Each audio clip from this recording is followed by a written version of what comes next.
வேண்டுமே உயிருக்குள்ள செய்வாடுமே பாவ கரைகள் போக்குமே உயிருக்குள்ள செய்வாடுமே பாவ கரைகள் போக்குமே பரிசுத்தமாய் பரிசுத்தமாய்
Hallelujah.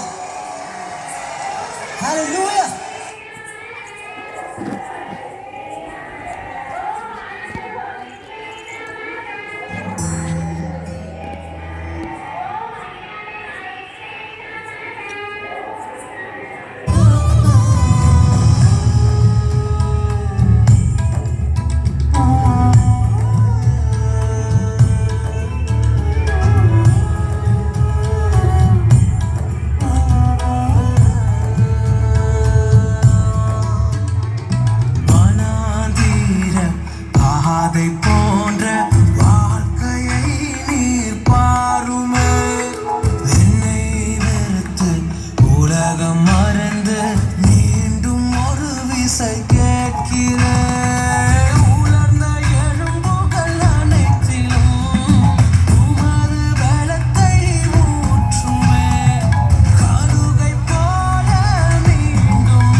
சுத்தமாய் இன்னும் உம்மை நெருங்கணும். ஆணி பாய்ந்த கரங்களினால் இன்னும் ஒரு விசை அணைக்கணும்.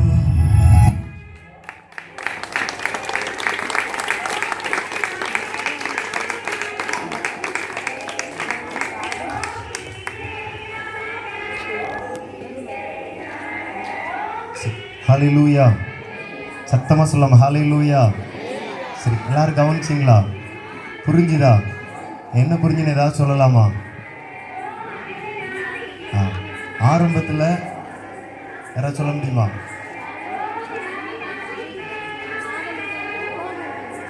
சரி. சாத்தான் நம்ம வாழ்க்கையை பாவத்துக்கு அடிமைப்படுத்துகிறோம். அப்படின்னா நம்ம வாழ்க்கையில் நிறைய ஆசீர்வாதங்கள் இருக்கும். ஆனால் 2 கையும் 2 காலை கட்டி நம்மளால் ஏதாவது செய்ய முடியுமா? நம்ம முன்னாடி ஒரு ஆகாரம் இருக்குது, 2 கையும் காலம் கட்டி நம்மளால் எடுத்து சாப்பிட முடியுமா? முடியவே முடியாது. இதே போல தான் ஆண்டவர் நமக்கு வாழ்க்கையில் மகிமையான ஆசீர்வாதங்களை வச்சுருக்கிறாங்க. ஆனால் இந்த உலக பிரகாரமாக சாத்தான் என்ன பண்ணுறான்? நம்ம கையை காலை கட்டி எப்படியோ அடிமையாக மாற்றணும், பாவத்துக்கு அடிமையாக மாற்றணும்னு சொல்லி அநேகருடைய வாழ்க்கையை மாற்றி கொண்டு இருக்கிறார். சிம்சோனுடைய வாழ்க்கை குறித்து நீங்கள் வேதத்தில் வாசித்து